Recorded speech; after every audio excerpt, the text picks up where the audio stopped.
All right, you can turn back on. I've made my point. All right, exactly. Well, happy holidays to everybody.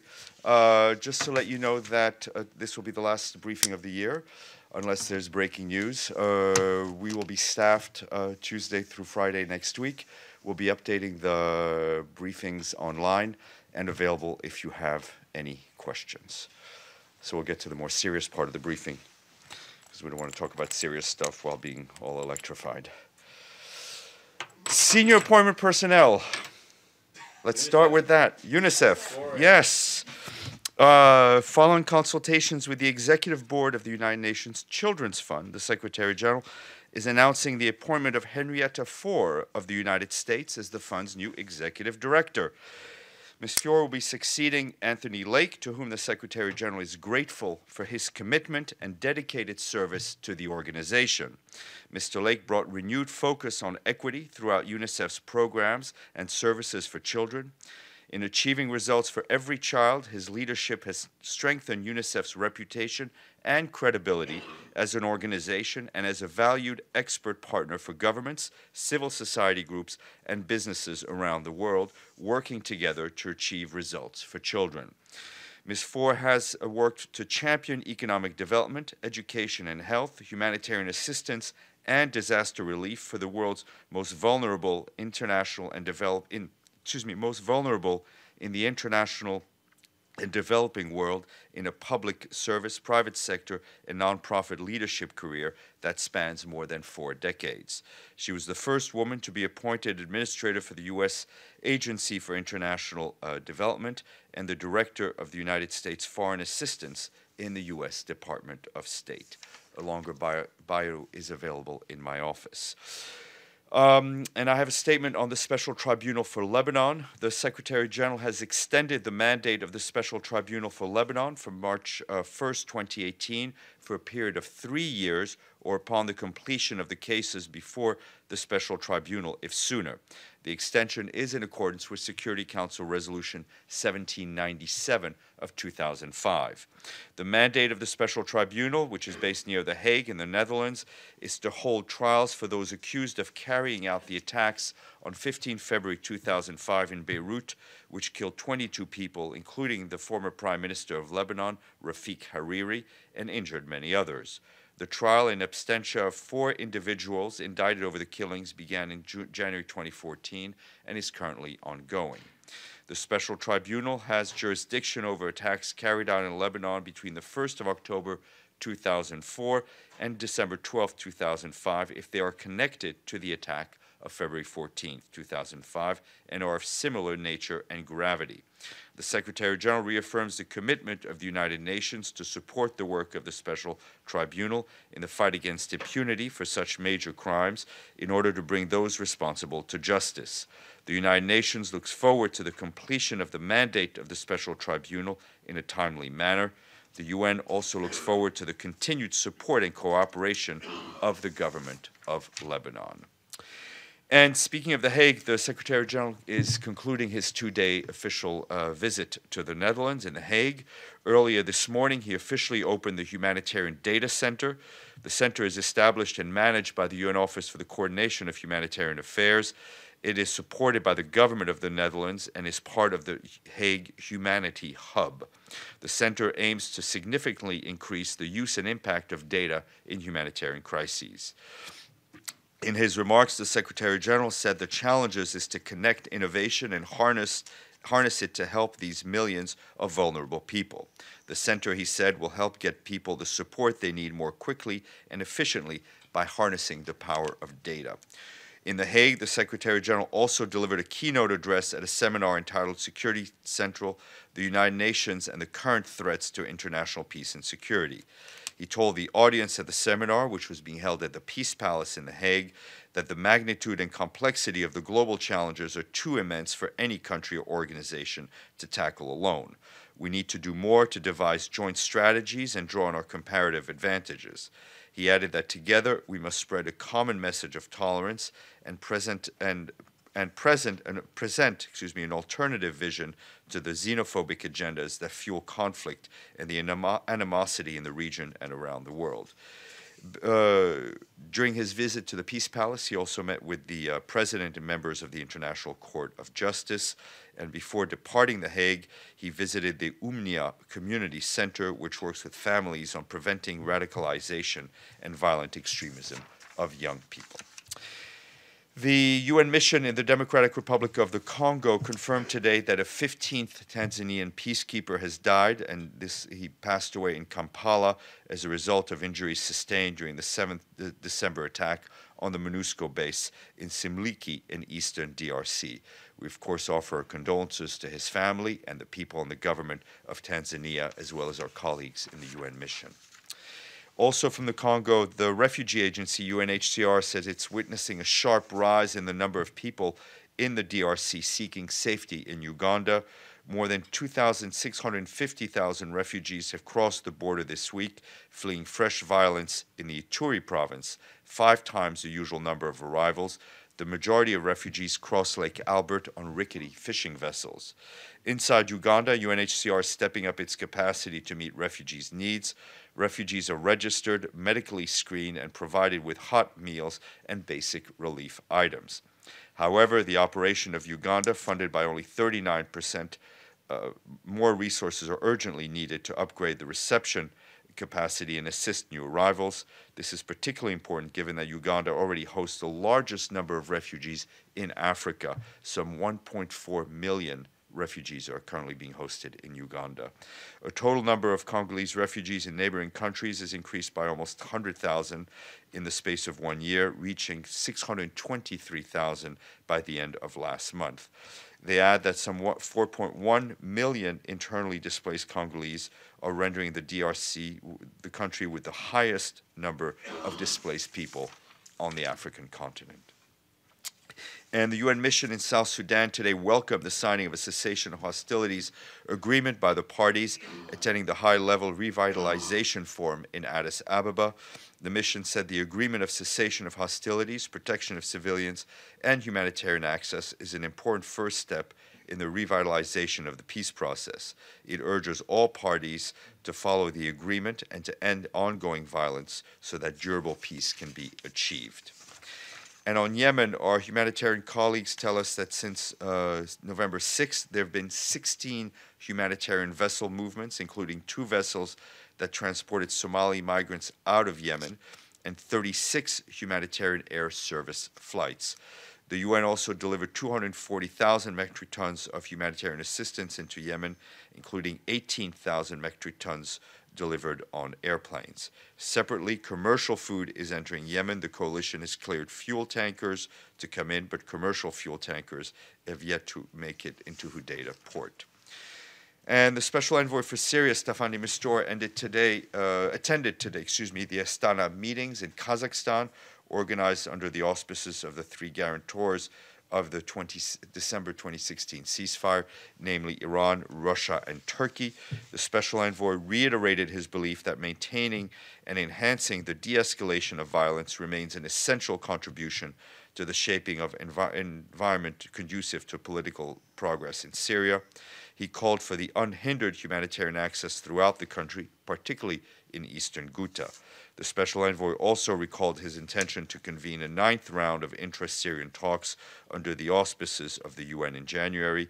He said he was looking forward to making substantive progress with the Syrian delegation in this context, as the round will be an important opportunity to assess the readiness and availability of the parties with the support of the international community to advance political solution to the Syrian crisis. And in Australia, UNHCR is calling again on the government to urgently find humane solutions for the refugees and asylum seekers that were abandoned on Manus Island. The agency says since the closure of this quote-unquote offshore processing facility on 31st October of this year, about 800 people have remained in a precarious situation. 700 of them are now accommodated on 3 sites, but over the past months, at least 5 security incidents have been reported in these locations.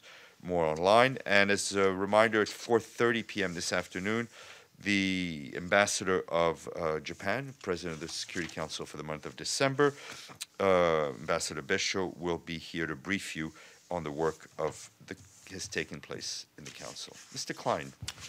Okay, this will be a end-of-the-year softball question.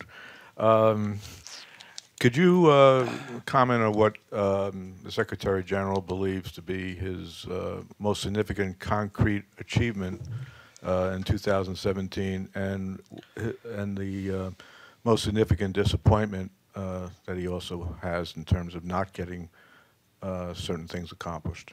Look, I don't think the Secretary General one is one to look for an accounting and a checkoff of achievements. I think he has been extremely focused on pushing the UN reform through. That's an ongoing process. He's been focused on doing what he's been able to do within his own right, his own authority within the UN on making the operations more transparent, more efficient. I think outgoing, he has laid the groundwork for greater effort in preventive diplomacy in terms of his the naming of his mediation board. I think he would tell you that he would be proud of the number of senior women he has appointed in senior leadership, number of women he's appointed in senior leadership posts at the UN. But this is a long game. And I think he will continue to work hard during his mandate. I think if he were here, he would tell you of his anxiety at the continued tensions we're seeing over the nuclear threats, and I think he would raise the alarm at the continuation of conflicts that we're seeing around the world, and he would call for much greater unity and unity of purpose, especially around the Security Council. Yeah, but what you recounted were mostly process-oriented attempts at reform or managerial improvements. He did try his hand at mediating across the Cyprus conflict. That didn't get anywhere. Can he point to any specific tangible results of his stated initiative of preventive diplomacy in terms of actual results or improvements? Listen, I think the Secretary General threw himself into it made himself available to the parties in Cyprus on the Cyprus issue. It did not have the outcome that he had wanted. Obviously, the absence of conflicts in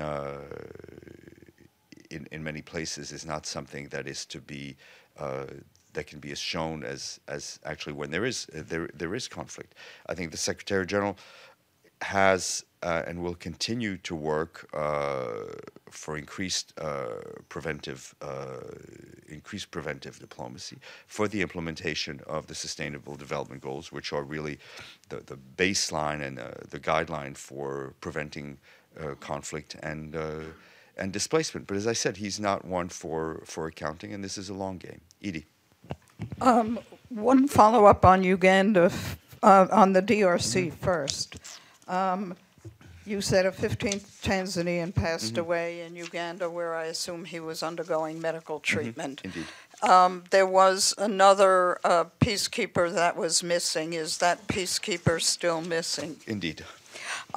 Secondly, on the follow-up to Geneva talks on Syria, you said that Stephane de Mistura was going to convene a new round of talks in January. I wonder what the Secretary General's reaction is to the announcement today that Russia, Turkey, and Iran agreed also to hold Syrian peace talks in the Russian Black Sea resort of Sochi in January. Is this a conflict? No, it's not a conflict. I think it's we want to see those efforts, the efforts in Sochi and Astana, as complementary and as sort of stronger on-ramps to what will happen in Geneva. Mr. Lee. DRC questions, but I just wanted to, on this, you'd said that the Secretary General is not one to, tick off accomplishments. I'm sure you've seen his letter to staff, which seems to do just that. It's a pretty lengthy letter, and I wanted to ask you about, now that you say that, about this. He says, he runs through various accomplishments, and then he talks about the reform agenda, and he says we are reinforcing our efforts to prevent and end conflicts without giving examples. So I have two questions. One, in terms of reform, it's now more than a month after a widely publicized indictment was announced involving bribery inside the United Nations by a group that's still, or to benefit an organization still part of the UN Global Compact.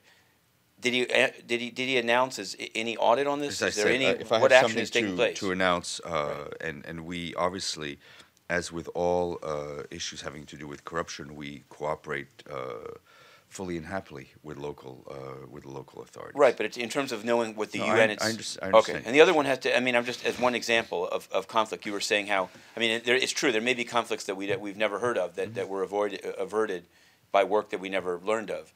But one thing that I've been asking you about this year is Cameroon. I wanted to ask you whether he believes, as you may know, there's now fighting. It's now a kind of a hot war in a place called Mamfi. There's refugee flows.